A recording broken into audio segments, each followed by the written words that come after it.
Okay. So here we are. We're getting started here. This is Adam Seaman, and I'm the designer of Positive Leadership. And today we're going to talk about one of the programs that's been using Positive Leadership. The idea is that this will be an informational call and give you our talk and give you some ideas. And I'm really excited about the guest that we have. We're going to talk with Suzanne McFarland. She is the executive director of Greater Tucson Leadership. And you guys were founded in 1980. So you were still probably like 7 or 8 years old then. Not quite, but thank you. It's what I do. It's what I do. And so just a little bit about Positive Leadership. This is a curriculum for community leadership programs. And right now, over 30 programs are using it across the country. This call is just for people who are interested in looking at it and learning a little bit more about it. And I thought talking with you, Suzanne, as you've had experience with this, could give a perspective on what it was like. And I have a bunch of questions for you.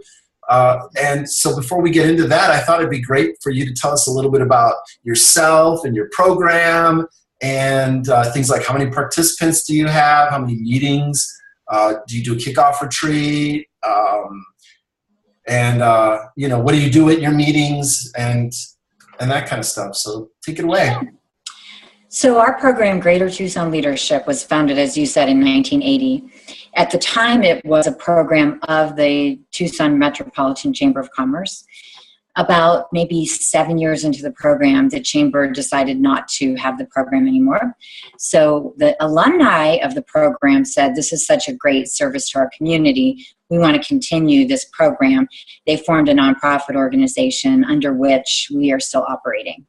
But the cool thing about that is about 4.5 years ago, we went back to the chamber so that we would have a home, but we're a separate nonprofit organization. So we have a management agreement with the Chamber of Commerce, who supplies us with an office and a phone and a computer and some other services, which is nice. But we still function as a separate nonprofit. We start in August and we go until June. Our class is one full day a month. So in August, we have a kickoff retreat that really anchors our class participants in the notion of them being change agents in our community, what that looks like, what that responsibility may be, and learning about themselves. So we do the Strengths Finders assessment in advance of the retreat, and they bring the results to the retreat, and we debrief on that, and then we introduce Positive Leadership at that anchoring retreat and marry those two. We marry those two throughout the program, each of our class days. So that's the beginning of our classes in August, and it's a get to know you, team building, get to know yourself, and make this commitment that you will, through this program, be a stronger change agent in our community. Our classes then meet from September until May. There's one class day a month that's a topically based class, like most programs like ours. We usually start out with Government Day, move on to Economic Development Day, and so forth, and we go through May with those topical days. And then in June, we do a wrap-up retreat, and we, at that point, have the wonderful opportunity to have everybody weigh in on how they are both thinking differently and behaving differently because of this experience, and they provide us with their leadership plan. What's unique about, and maybe not unique about our program, but what really has created longevity and a great deal of relevance in our community for our program is that each of our topically based class days are hosted or actually planned by our alumni. So we have a robust group of alumni that's always being added to every year that keeps our program, as I said, relevant, that want to work on our topical days. We call them issue days. So for Government Day, we may have anywhere from 5 to 8 people that want to work on that topic. And so they form a team and they work on how do we want to present this topic of government for our community, and how do we create this day so it meets the objective of the program and of that particular day. So I start out the day with a leadership session from 8 to 9 o'clock in the morning, and then from 9 o'clock until 4:30, our alumni plan the rest of the day around that topic. So that the leadership session in the morning is an introduction to one of the positive leadership capacities, and then we'll have discussion And then they usually break into small groups. We break them into accountability teams at our retreat in August so that they can work on leadership goals from August until June and then weigh in on them in June. So we weave a lot of the strength finders and positive leadership discussion into the small accountability groups. So they have a small group to talk with those topics about. Excellent. Wow. Okay. That's very thorough and really clear. It raises some questions that I'm going to want to ask about. For example, you talked about leadership development plans. Could you talk about that a little bit? So in August, we asked them to set some leadership goals for themselves. And with the idea that it gives them then 10 months to really, 10 or 11 months, I guess, to work on something that they want to cultivate either within themselves or a goal that they would like to accomplish in their leadership through our program. So at the end of the program, the leadership plan that they submit, we have them weigh in on, as I mentioned, how are they thinking differently and behaving differently. So what were those goals? What did you do to achieve those goals? How did positive leadership impact you? How did strengths finders impact you? And what types of things would you like to do moving forward? With that idea of what's really stuck with you. And that's what's most important to me, because you can learn from a book, but if there's not that change, that personal transformation that happens within, I don't see that usually as lasting personal change. So that's what we focus on at our retreat and in the leadership plan at the end. I think that's fantastic. And I'll tell you, I talked to a lot of different leadership programs, community leadership programs, and I haven't heard of anybody doing that. So I would imagine, have you heard of other programs doing that? No, I haven't. So I think that's going to be something that you brought to the program. That's my guess. So I'm going to want to ask you about that a little bit, because we'll talk a little the background that you bring to coming into Greater Tucson leadership. Did I say that right? Leadership. Yeah, Greater Tucson leadership. Okay, good.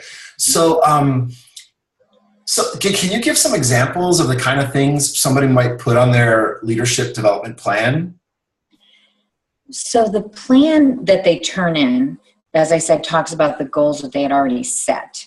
And then what might they like to do moving forward. So some of the goals that people set on the front end would be things like increase my public speaking skills, get connected with a nonprofit, or learn about different area nonprofits so that I can join a board by the end of this class. Some people are interested in maybe running for office, so they may want to go through a candidate prep program, something like that. There are a lot of personal things that end up in those leadership goals, like maybe if it's they're not very confident in maybe a skill that they feel is an important skill for leadership, they may be wanting to work on that with their team. And then at the end, usually those goals that they'll talk about what they have accomplished, and then moving forward, it's usually something like I mentioned, joining a board, volunteering more, lending their professional skills maybe to area nonprofits, running for office, things like that. That's really, really great. I can imagine that is a really great takeaway for your participants, and so we'll come back to that. That's really interesting. I'd love to have you talk about the background that you brought in to this, and some of the other things you do. And so I think people will enjoy hearing about that. So okay, so let's see. When I go back to my previous career, I had this break of raising children. When my baby went to kindergarten, I was looking for something that would really be this reflection of who I am. And as luck would have it, I ended up being asked to teach at the University of Arizona. And so I taught in the MBA program there, Management Communication. And through that, I started coaching students. And I really enjoyed that. I enjoyed helping them think about their careers and their lives and how they wanted to accomplish those goals. And from there, I became a certified coach. So I'm an executive and leadership coach. And I have done that for a number of years, in addition to doing some community development projects, consulting projects in my area as well. So I went through the class, the Greater Tucson Leadership class, in 2005. I served on the board from 2005 until 2011 when I became president of the board, and at which time we created that partnership with the Tucson Metro Chamber to go back so we'd have a home for ourselves. And at that time also, our executive director had we had an executive director for the first time in 2005, and she stayed for almost 5 years, and we had a little gap in there. We had somebody for 1 year.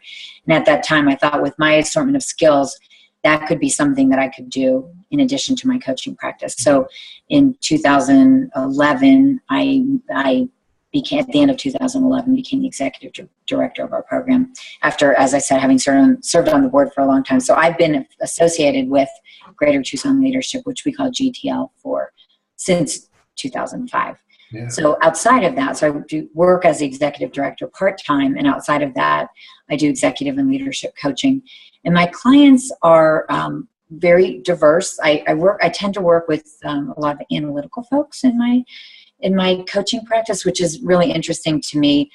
Engineers, lawyers, folks like that I wouldn't expect to be as self-revealing and as interested in personal transformation as they end up being. So I really enjoyed that. So I work as part of some leadership development programs internal to companies.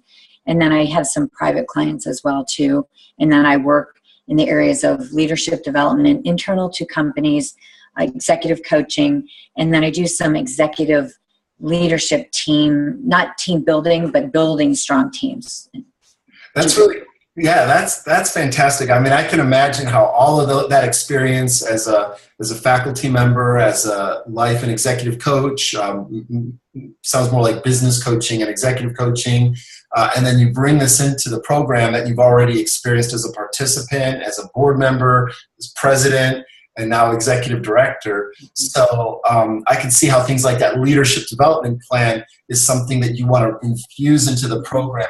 That's really something I think that we have in common is that, and I hear this a lot too, where people will say, you know, we call ourselves leadership, whatever, leadership Tucson, leadership, you know, whatever city, but we don't really talk about the leadership. It's more about learning about the community and meeting and networking with important people in the community, and which are great aspects of the program, but that we don't really talk about the leadership. And so these people are looking for, you know, that leadership kind of curriculum and something to share with people who are already experienced leaders in their community, something that's new, something that's insightful, something that's that gives some tangible takeaways from the program. And so that's why I created Positive Leadership, is I was looking for that too. I was actually reading other books on leadership, and we tried a couple of those within the program, but they just didn't hit. It felt like a couple things. One, it felt like a book club. It felt like it wasn't part of the program. It felt external to the program because it was a book that anybody could buy. And then there are books that are usually written by CEOs or sports coaches or military officers. And so these are people who people have to listen to them or they get in trouble. I mean, they're what I would call an authority. And in a business setting, that's how leadership really happens. It's positional and authority-based. But in community leadership, that's not really how it happens. And so that's what I wanted to bring with the Positive Leadership. So one of the questions I want to ask is, what made you decide to use Positive Leadership? Like what appealed to you, and maybe what questions or concerns did you have, like going back to when you first learned about it? So like you, we have been looking since I went through the class for a curriculum that would really suit our program and marry itself to this idea of learning about the community. So we look at our model for our program as being, if you look at a Venn diagram with three circles. One is knowledge of the community. The second is connection in the community. And now we've added the third to that, which is positive leadership, with that idea that those three things together create social force. So we knew that what we were trying to do is to create these community change agents. But like you mentioned, it's very difficult to find curriculum that you can fit into maybe a 45-minute session or 1 hour, whatever, or maybe some people I know use it even for less than that as part of their class day.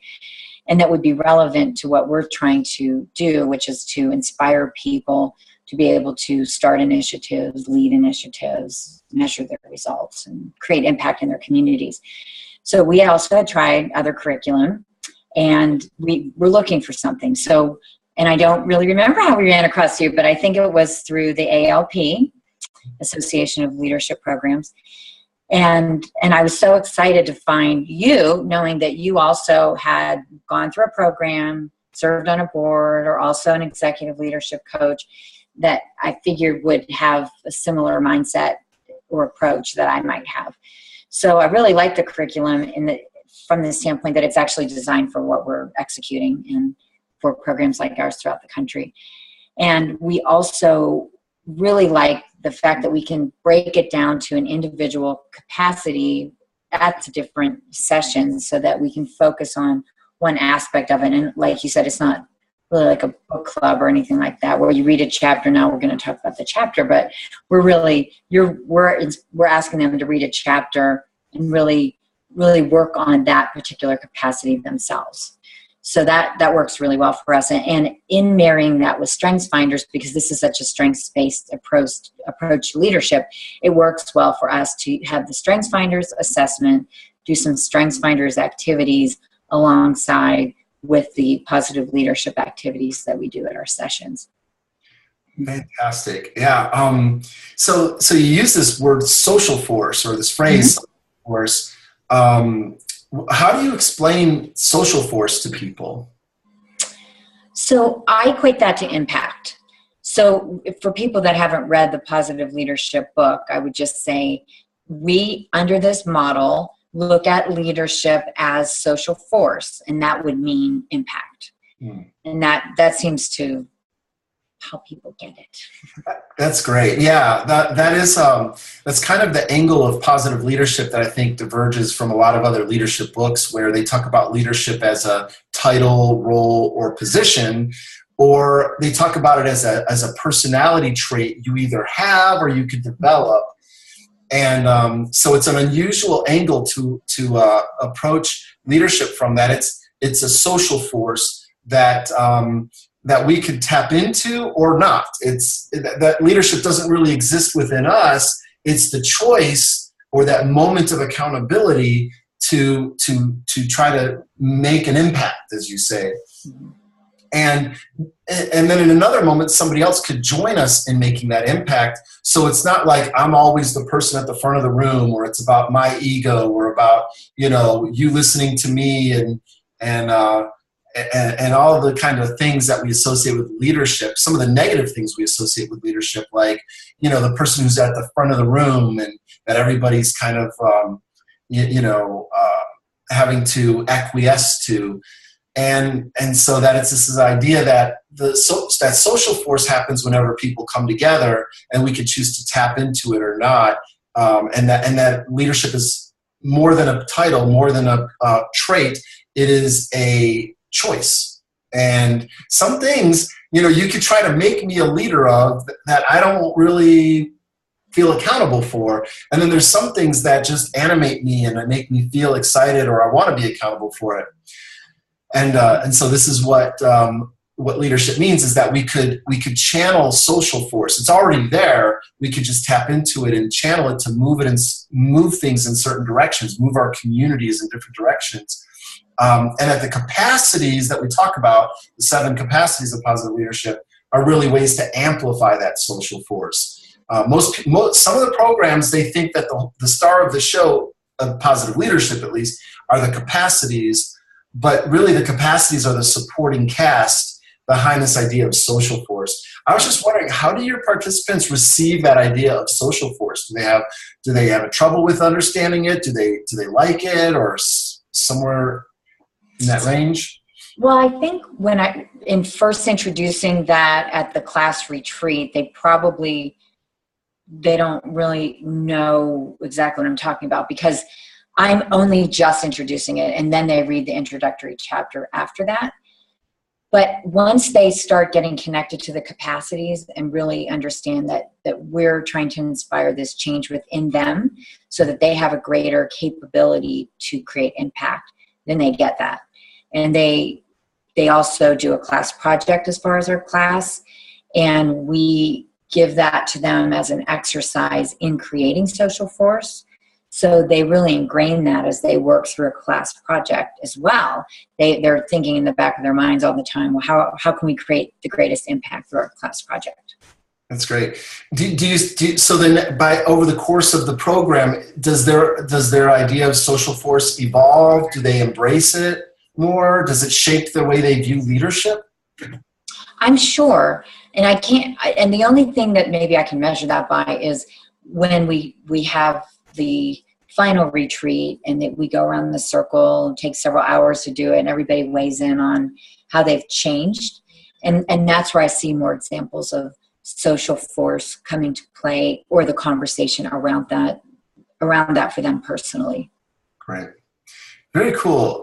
So let's get into some nuts and bolts about how do you use positive leadership in your program. You mentioned that you introduce it at the retreat along with StrengthsFinder. So give me an example of what might happen on the first monthly meeting. You know, you said from that 8 to 9 slot is when you're going to talk about leadership. So what might be some typical examples of what you do? Do you lecture? Do you facilitate? Are there group activities? Show any kind of media? So, yeah.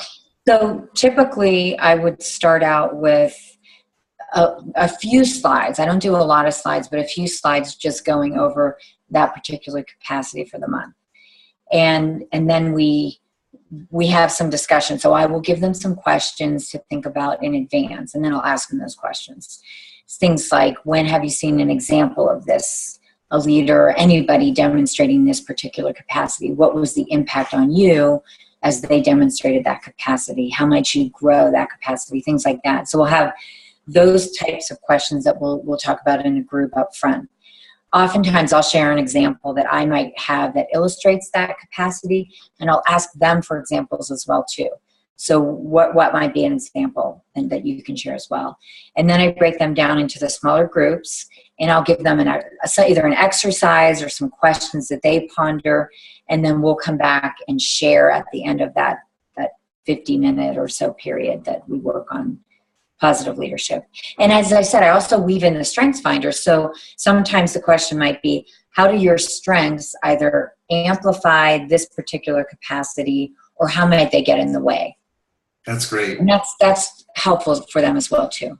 Yeah, I love that idea because I'm, of course, a big StrengthsFinder fan too. And so the fact that they're going to walk away from your program with, all the things they learn about Tucson and all the connections and people they meet, but then they're also walking away with an exploration of their own leadership through the lens of positive leadership and through the lens of StrengthsFinder, all relating to their own individualized goals. So I just love the robustness of that whole suite of things that you offer. So let me for those not familiar, let me just run through the 7 capacities. The first is authenticity. Second is purpose. The third is advocacy. 4th is resilience. 5 is community building. 6 is reason. And 7 is gratitude. And I was wondering, how do the participants receive those topics? I mean, they're not new. We didn't invent new language or consultancy. They're kind of timeless, concepts. So yeah, how do they receive those? And, are there any that they really enjoy or gravitate to or get more excited about? Just any kind of thoughts about the capacities. So they are very animated in the small group discussion. And this is with their accountability groups, right? Their accountability groups. So oftentimes then I don't know exactly what they talk about in those groups, but I think because I asked them to talk about them in small group, that's where they're really personalizing them.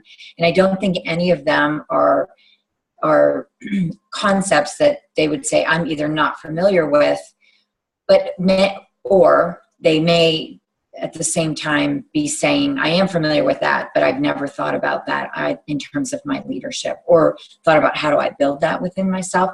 So I feel like the capacities, and especially given the opportunity to have a more personal discussion, if I was just getting up and lecturing to them once a month on a particular capacity, it wouldn't be ingrained in them.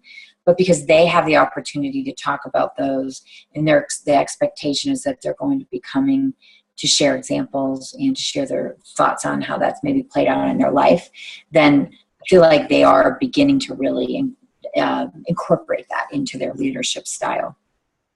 That's great. And are there any that seem particularly to be people's favorites, or any instances where somebody said, oh, this capacity really hit me at the perfect time, I really needed this? Or I can't think of any specific examples of that, of what you just mentioned, but that does happen, because when people share examples, they'll say, oh my gosh, I just had something happen this week, and now that you talk about resilience, I really appreciate that these are different ways that I've learned to fortify myself. My personal favorite is gratitude, because I feel like in this day and age, we are moving so fast through, especially with email and just electronic communication in general, whether or not it's your phone or whether or not it's your computer or iPad or whatnot, that we don't take the time to personalize, and we don't take the time to show appreciation.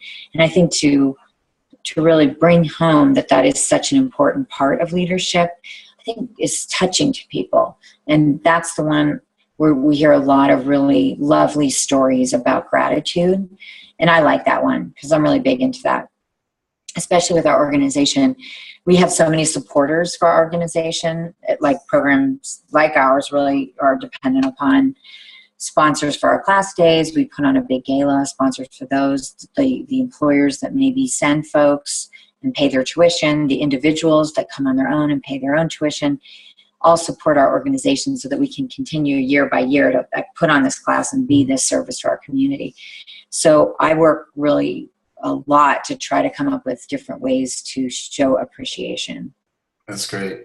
Yeah, and it's the last capacity too. So it kind of makes a nice way to round out this experience that everybody had together over these, 9 or 10 months. Mm-hmm. So you're finishing up your second year using positive leadership.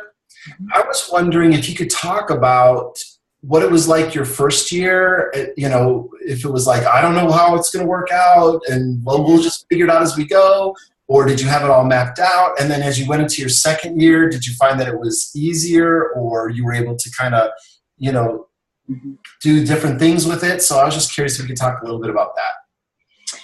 So because of my background in teaching and coaching, I felt really comfortable knowing that the first year that we would adapt as we went along. So I may have an idea of what this 50 minutes to an hour would look like, but I would gauge the temperament of the room and figure out what they may be more interested in and less interested in. It ends up that they really like talking in their small groups more than anything. Mm-hmm. So year one, I read the book cover to cover over the summer. And then I would refresh for each chapter before I would assign the chapters. The first year that we did it, it wasn't available on your website. So I would send out the chapters to them. This year, it's their responsibility to go on. If they want to read ahead and read it all at once, whatever they want to do is fine with me, as long as they have read it prior to coming to the class. So the first year, I think I worried a little bit more about how would it all weave together. And so I was delighted at the end when we had the leadership plan debrief, I guess, the wrap up at the end of the class, how people were talking about social force and they were talking about some of the capacities. And I thought, okay, it worked. This year, of course, was a little bit easier because I mapped out everything last year, what I did, so I could replicate that and tweak it and improve it for this year. And I try to spend the shortest amount of time focused on, or me up in front of the group, and more time asking questions and more time them being in small group and more time with them sharing. Because with a background in coaching, I'm more interested in drawing people out than trying to teach them something. I think that's probably one of the keys to success for you is is that facilitative coaching approach, which both facilitation and coaching to me are about drawing what's on the inside of people and drawing it out. Coaching is more one-on-one. Facilitating is doing it more with groups, is how I view things. Whereas teaching and lecturing and consulting are more about you're taking the expertise and you're putting it in them as opposed to drawing it out. So I love that you do that, that it's facilitated, that it gives them a chance to really get to know each other. And so that's one of the hopes for positive leadership that I had, is that it would increase that aspect of the program that is always the most important, biggest takeaway for people, which is the connections they've made. But is that true? Like, I say that to people, but would you say that it's true that the positive leadership component has helped, facilitate those connections? Oh, absolutely. It creates common language, which is important if you're going to be talking about leadership, but common language that they can use to help support each other in their individual development. So I may say, okay, wow, that's right, I'm not particularly resilient, so I'm going to add that to my list of goals. And then somebody else can help support them in that because they understand where they're coming from and what that means.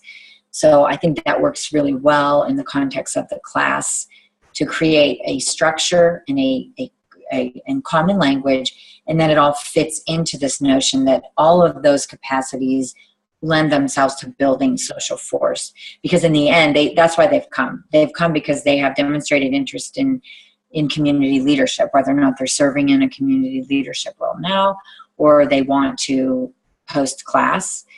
They understand coming in, and their motivation coming in is that they want to figure out, well, how can I create the biggest impact? That's great. And one question I get often, and there may not be a real objective way to answer this, but do the participants read the materials? Because I know this is something, regardless of what book or curriculum people are using. Do you find that your participants read it? Do you find that maybe they don't read it at first, but then when they see that it's relevant, they read it more? What's been your experience with that?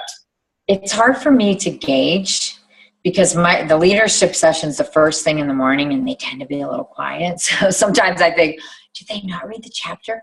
But when they get into the small groups, their discussion is so animated. So I feel like I hope that everybody reads it in advance, but as long as they are getting what they need to be able to increase their ability to create social force, I'm fine. If that means, because we actually asked them at the end of last year, I think on our survey, and I have to remember, I think it was something like maybe 50% admitted they read the chapters, and maybe 25% said they skimmed it, and maybe 25% said they didn't, or maybe they read it later. I'm not really sure.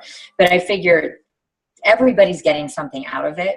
And like you said, you can't force them to read it. But my goal is, this is a framework, this is language for them to be able to increase their ability to be a better leader. So as long as they're getting that, I'm okay with it. Yeah, I love that too. I mean, you can't force them to read it, but what you could do is entice them to read it through things like, engaging conversations. So I picture you presenting a couple of slides, kind of, they're still showing up, they're still waking up in the morning. And so you're going to refresh them with a couple of slides, and then you're going to ask them some questions, and then you're going to get them into groups. And by the time they're in their groups, it's like, you've been winding them up, and then they're just like, go, and it's the room comes to life. It buzzes with conversation. Is that accurate? Yes, that's accurate. That's great. What advice would you give to somebody who was starting out their first year with positive leadership? What kind of things should they do to be as successful as possible with it? Mm-hmm. So I would read it from cover to cover first to really grasp what's the program about. Like, not do it as you go along, but to read it and then go back and refresh yourself every month. I think that was really helpful for me.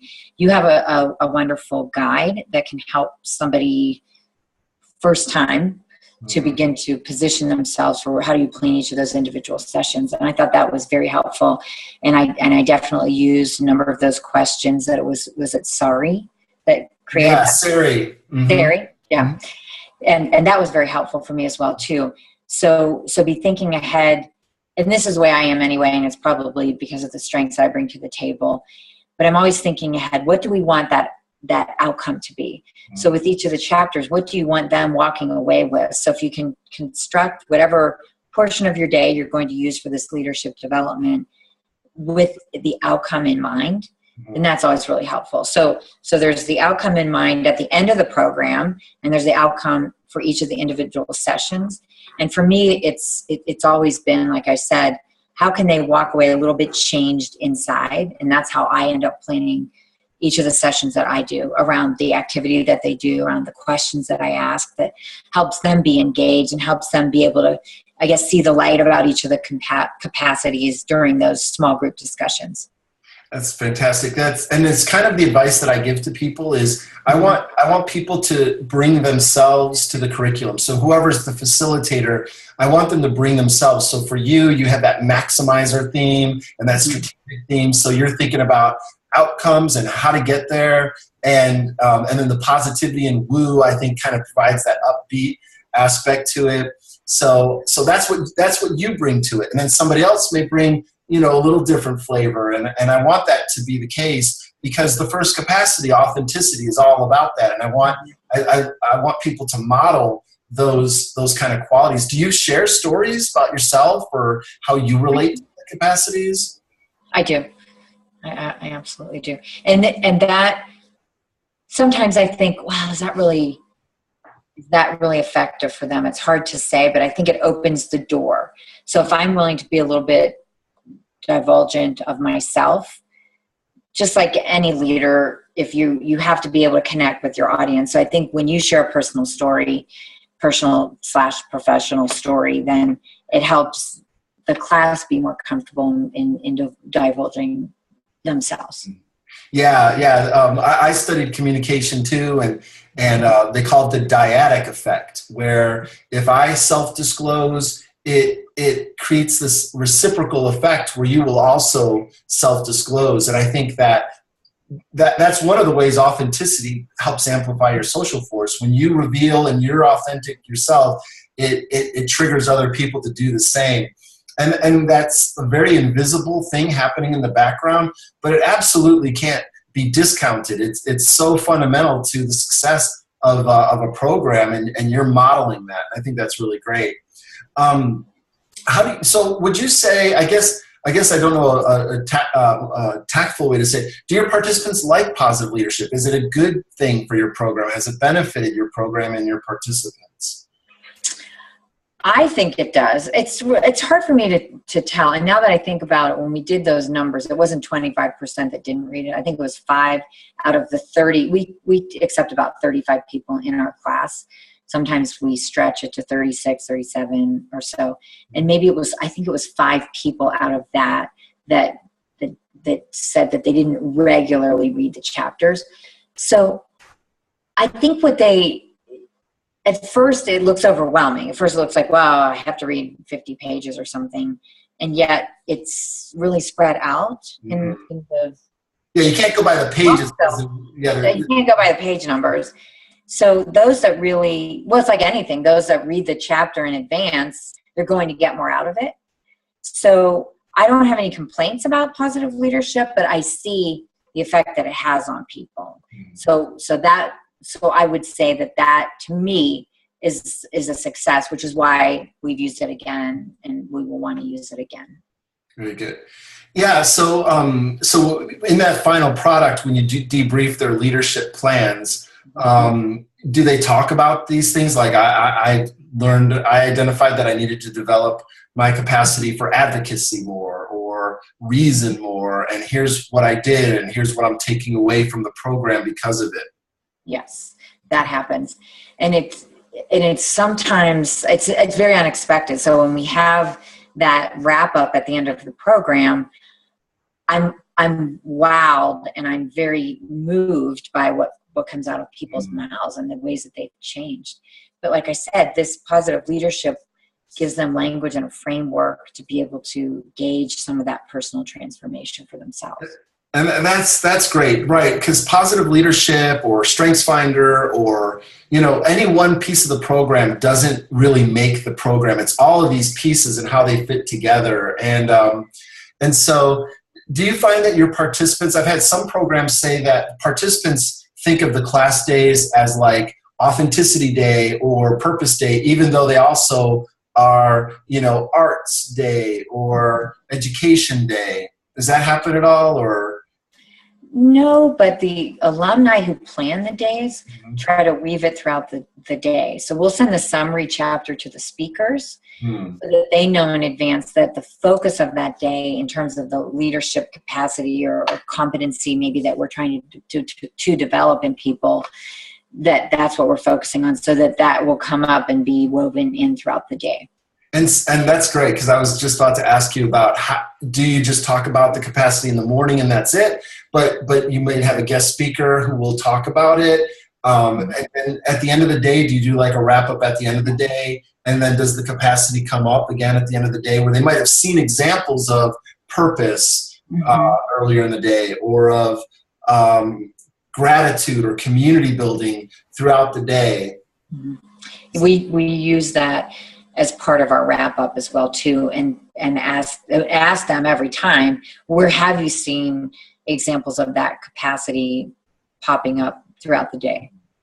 That's fantastic. So yeah, I feel like we covered a lot of ground. You answered all my questions, and I think it was really great. I think when people hear this, it'll give them a sense of, oh, this is how another program just runs in general, and then how positive leadership plays a part in that. But I loved this introduction of an individualized leadership plan. The Strengths Finder is something that, as you know, I'm really excited about too, and it just marries so well with the capacities. I mean, if you know someone's Strengths Finder themes, then it really contributes to their authenticity.